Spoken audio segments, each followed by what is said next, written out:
What the haters talking about?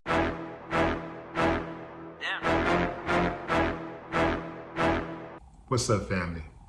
Straight out the gate, I've been hearing the little whispers and the chatter in the background of y'all talking down on Texas, talking about how Texas is so backwards and how it's so racist and how they be doing stuff to hurt the kids and how they want to go back to Jim Crow and they are against women's rights and all of these type of things. I've been hearing all this talking. And I agree. I agree. The leadership here sucks. And this guy with the Hot Wheels, the governor, he is one of the worst. I'm talking about an uncivilized mutt. Family. These clowns have first of all taken over Houston's biggest school district, HISD. The Republicans came in and took it over this year, despite just back in 2022 giving the district a B rating. They took it over anyway. Why would they do that? And why, on God's green earth, would they eliminate 28 libraries in the district, in schools, when they're saying that the kids are not being educated properly?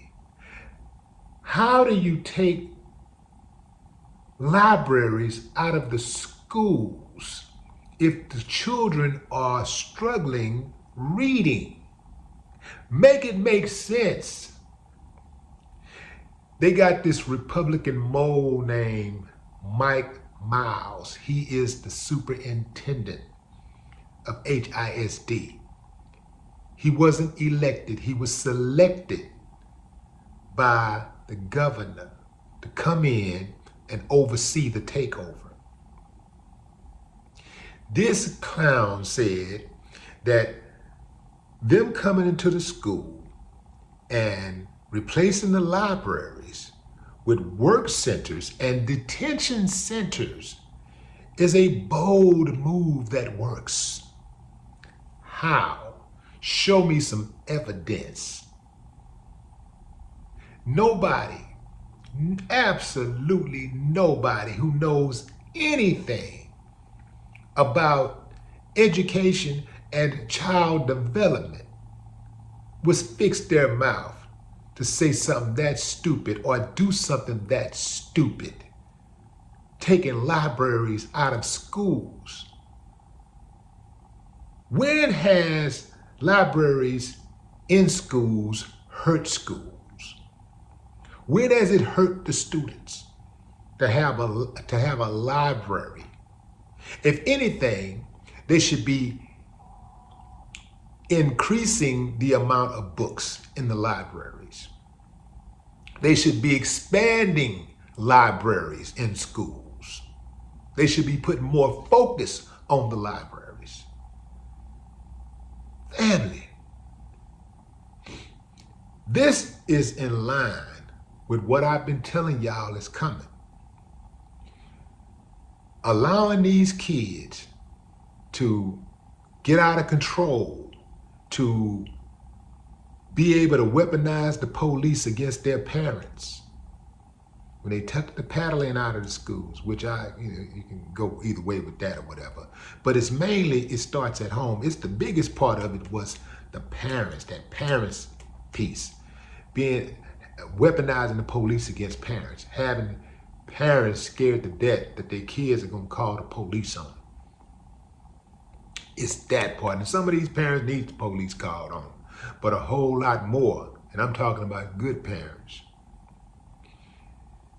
they felt like their hands were tied. I'm not one of those parents. I never feared the police like that.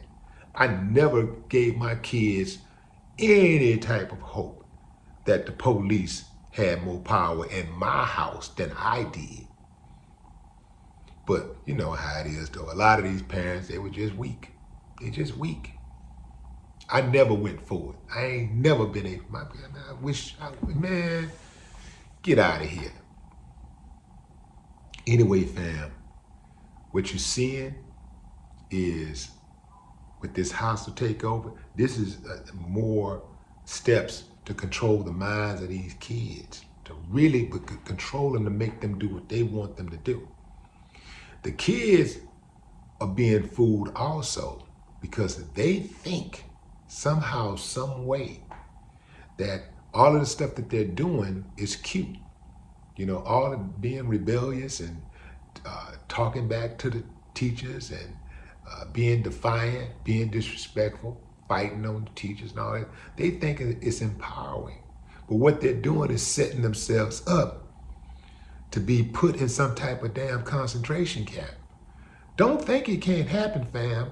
There's no question. All of this stuff with these chips and COVID and giving people the jab, fam, all of this just taking history, just removing history out of the schools. Man, this is by design. This is not happenstance. This is by design. This is all part of a master plan. Bigger than anything you could imagine with mass incarceration. It's gonna be worse than mass incarceration. Because they're gonna be able to incarcerate the kids without even putting them in a prison. Getting them from day one, getting them early. And the parents, who are the voters, continue to vote them in. Now, Texas is a red state, but Houston is a blue city.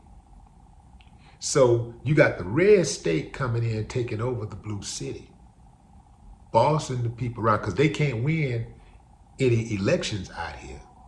They can't win any major seats.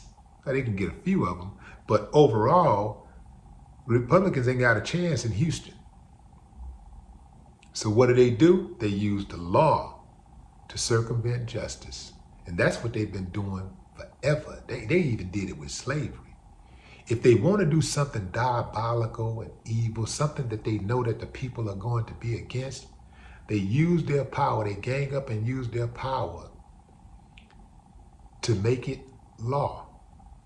They write it in the law. Once they write it in the law, so many American people are so used to not fighting, they hear something as a law and they just go with it. Oh, it's a law. Oh, guess I got to do it. Oh, it's a law. Well, even if I don't like it, it's law, so we got to abide by it. I'm talking about no courage. I'm talking about that line with no courage in that kids movie. I forgot the name of it. What was The Wiz or something like that? Yeah. But yeah, no courage whatsoever. Fam, this is going to be bad, and believe you me, while y'all talking down on Texas, you better be prepared for your own state. You better be ready in your own city for the takeover. Because Texas is just a testing ground.